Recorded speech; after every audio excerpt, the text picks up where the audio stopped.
This is RTV6 News at 7, working for you. And good evening to you. At 7 o'clock, I'm Mark Mullins. It was described as an eyesore and hotspot for crime, but now demolition on the Oak Tree Apartments at 42nd and Post is complete. RTV6's Megan Sanctorum explains how this demolition is helping people who live in that area. A sign is all that's left of the former Oak Tree Apartments. The buildings are gone and the land sits empty. This 19-acre property used to be a spot filled with fires, vandalism, and violent crime. Bad things usually just happen there. The property was declared a public nuisance in 2013, and in 2014, the final residents were evicted due to a lack of running water. That didn't stop people from spending time in the abandoned buildings, though, and police say they were called out there often.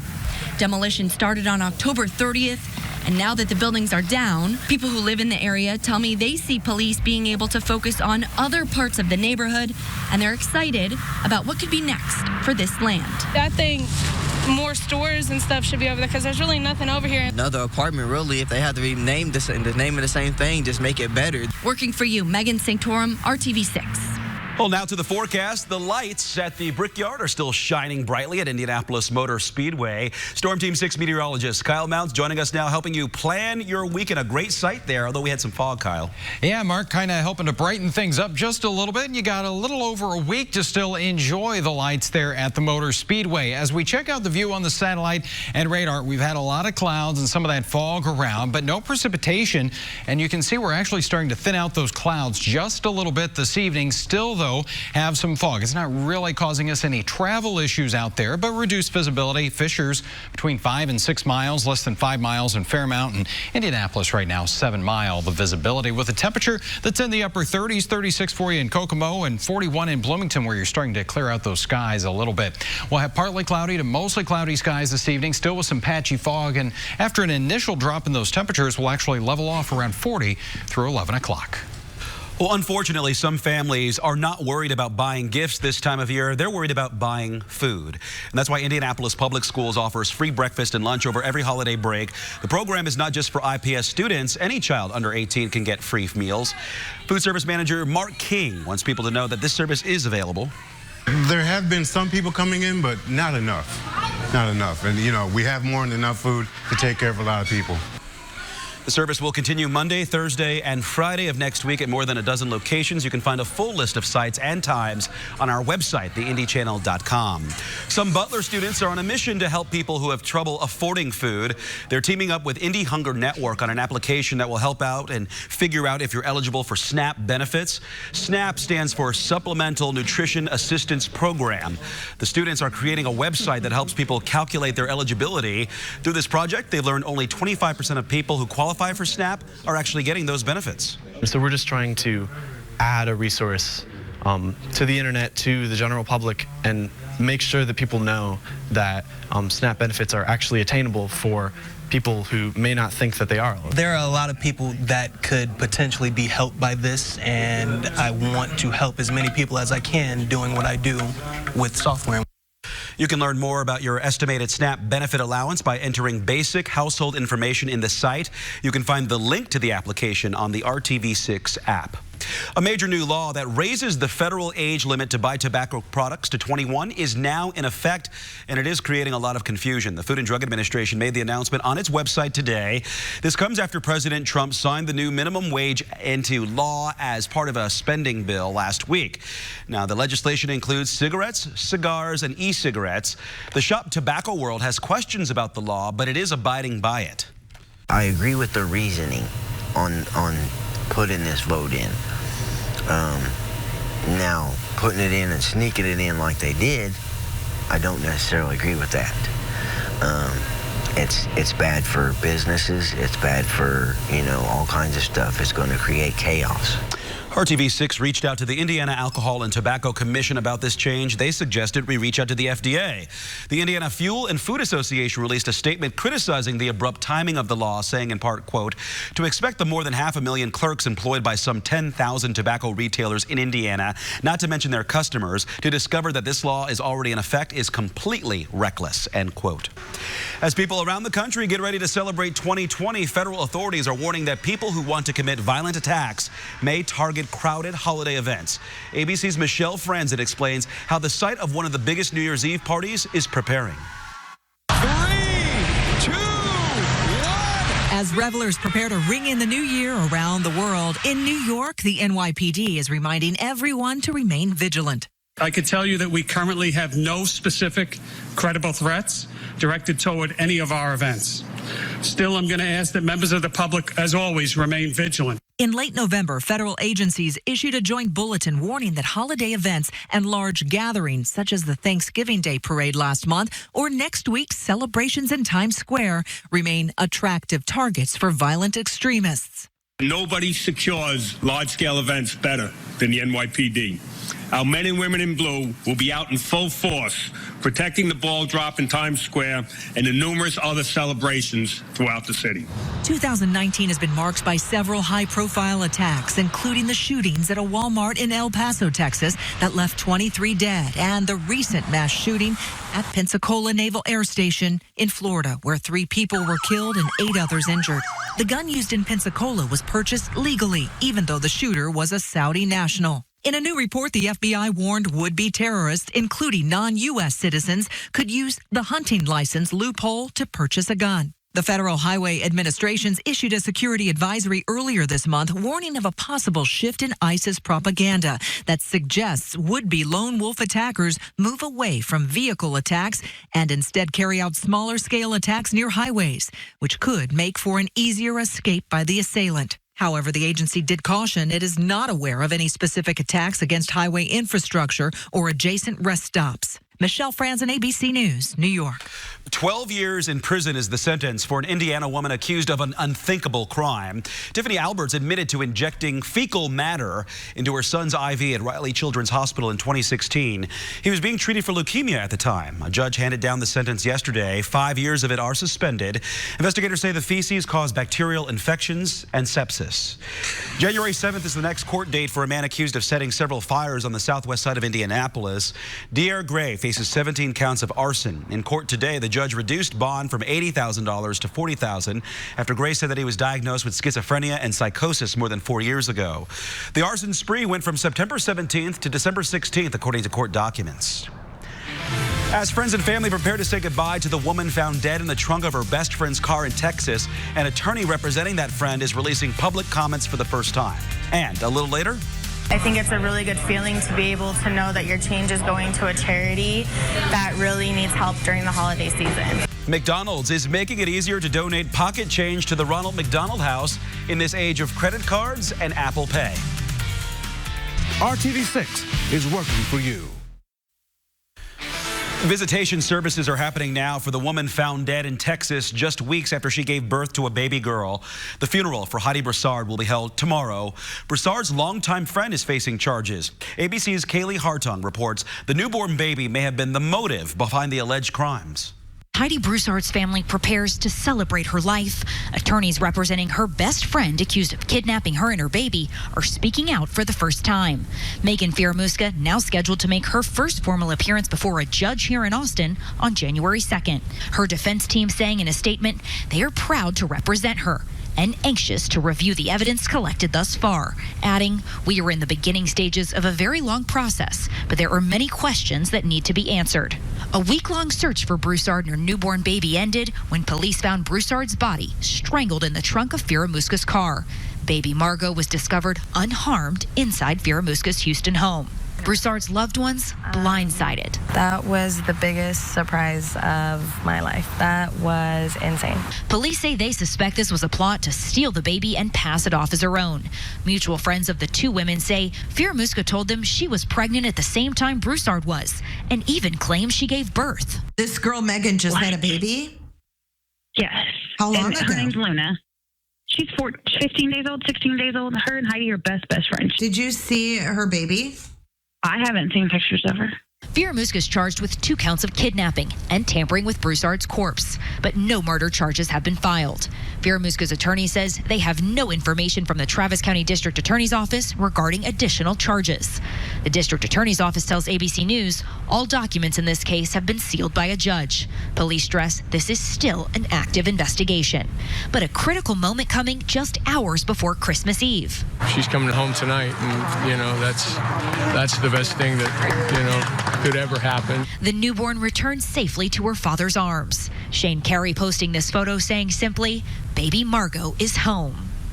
And that was Kaylee Hartung reporting. Broussard will be laid to rest in her hometown of Lake Charles, Louisiana. She also leaves behind a 6-year-old son. Coming up here on RTV6, how has the Affordable Care Act impacted the state of health care? A new study has answers on that. And things are getting a little warmer and a little bit wet as we go into the upcoming weekend. About 1 inch to 2 inches of rainfall. I'll let you know when it all arrives. You're watching RTV6 News at 7. Dream Mattress Studio at Value City Furniture. This is RTV6 News at 7, working for you.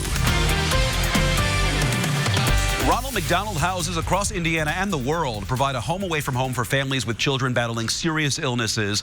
The program is supported in part by donations from McDonald's customers. Reporter Kai Beach explains there's a new way to give the next time you order a Big Mac. One of the world's biggest fast food chains needs your help to help others. McDonald's is serving up a new donation program using technology to help families in need. Hi. How are you today? With billions and billions served, McDonald's has a huge economic impact around the world. It's a great cause, and 4 cream is 1 sugar, okay? Now the home of the Golden Arches is debuting a new donation plan to generate more green. So here's your total. The Roundup program, which does just that. Round up your bill to the nearest dollar. We know that times are tough and things are getting expensive for them. McDonald's franchise owner and operator Jesse Standridge supports this plan. I think it's a really good feeling to be able to know that your change is going to a charity that really needs help during the holiday season. A charity where all that extra change is used to change people's lives in places like this. 1, 2, 3. Ronald McDonald Houses. There are hundreds of Ronald McDonald Houses across the globe, helping families with sick or injured children stay together. Mommy, I want you. They offer housing, basic medical and dental care, and entertainment. He wasn't coming home. He's now currently sick. Now we've been here for 7 months. At the Denver Ronald McDonald House, new mom Zylan Hawkins is experiencing the benefits of this charity, while one of her twins, Dominic, battles a rare lung disease. There he is. I'm fixing his G-tube, and She says the Ronald McDonald House has given her more than a place to stay. It's given her peace of mind. oh, I'm so much better. I'm in my room. I have my own bathroom. I have my own privacy. But while families stay for free, this comfort does come at a cost. So each family has their own bin where they can put their groceries. Laura Cordes is executive director of the Denver Ronald McDonald House. That's what I love. And your kiddos are on a restricted diet, right? So it's very particular. Hi. She says Ronald McDonald Houses have helped families in need save more than $900 million. It means so much to families to have a home away from home. But there are wait lists across the world, full of families seeking these free services. There are families who weren't getting in, who might have had to sleep in their cars, might have had to sleep bedside on uncomfortable couches in the hospital room. And houses really do need support to be able to grow, expand capacity. In an attempt to expand capacity, McDonald's has now expanded its options. With fewer customers carrying spare change, more Mickey D's have started using these kiosks. Any small amount's gonna eventually build up, and giving customers a chance to donate digitally in this cashless society. I honestly think it's a great thing that McDonald's is actually doing. Like, overall, it's a good cause, and I love it. And ultimately help families stay together. I'm Kai Beach reporting. And now time for your Storm Team 6 forecast, and we have been enjoying just a very mild week out there, although out of all the last few days, this one was probably the gloomiest. The gloomiest, a little bit cooler this afternoon. We easily get spoiled this time of year with temperatures in the 50s and 60s. The good news is the 60s are making a comeback here over the weekend. Let's take a live view west over downtown Indianapolis. Nice and quiet weather for us. 38 degrees at this point, 39 in Martinsville, and right at 40 in Muncie.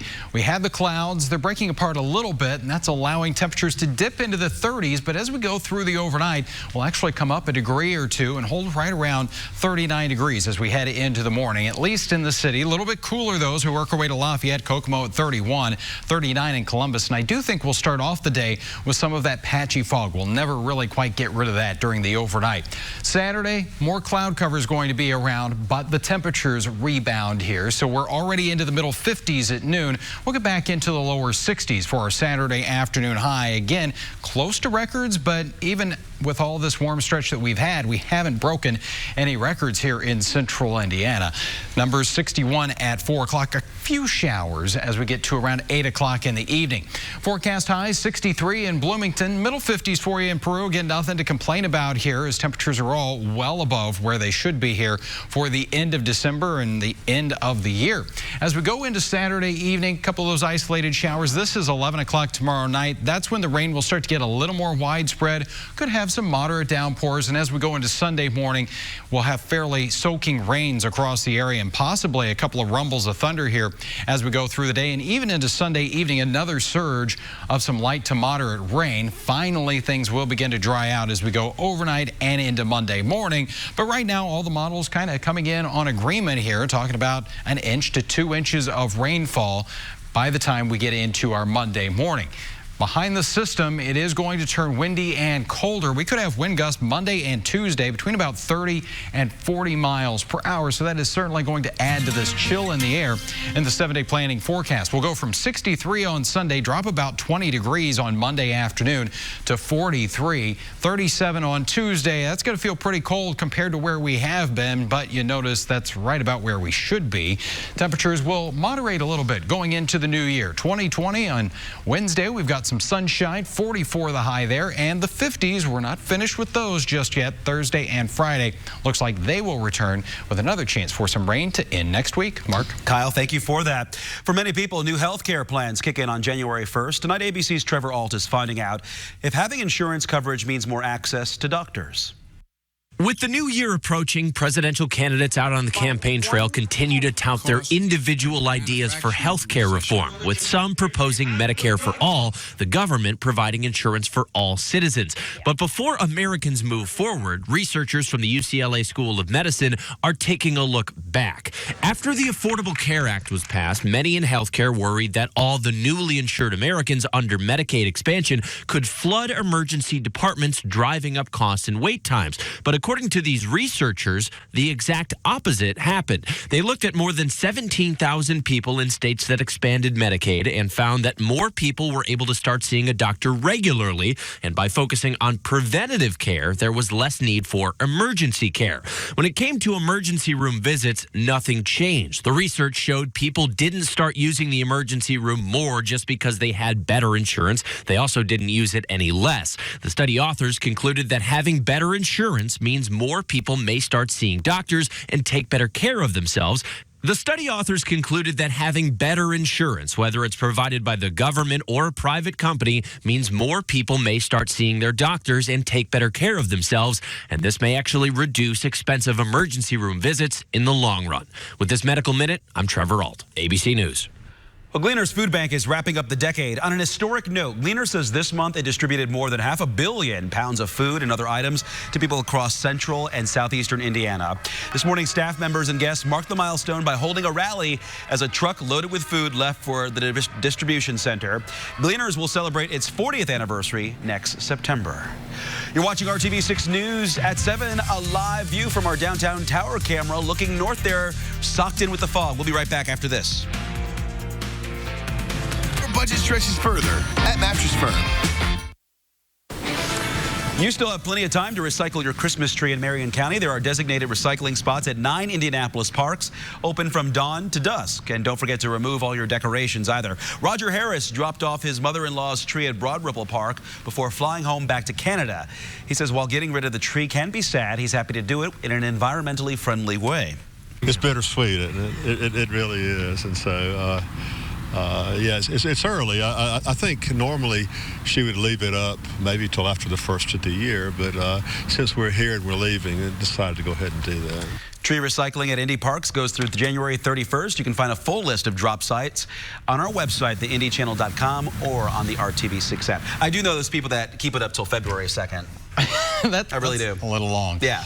But, you know, got to take advantage of situations. And yesterday, it was in the 60s after Christmas. I took the lights down already. Oh, there you go. They're Getting down. stuff done, Kyle. Not going to do it when it's in the 20s and 30s. No, sir. We got 60s this weekend, though. So if you still need to take down your lights and want to do that in some nicer weather, Saturday is the pick at 61 because we've got rain and a few storms on Sunday. All right. And we're going to take down these lights right now.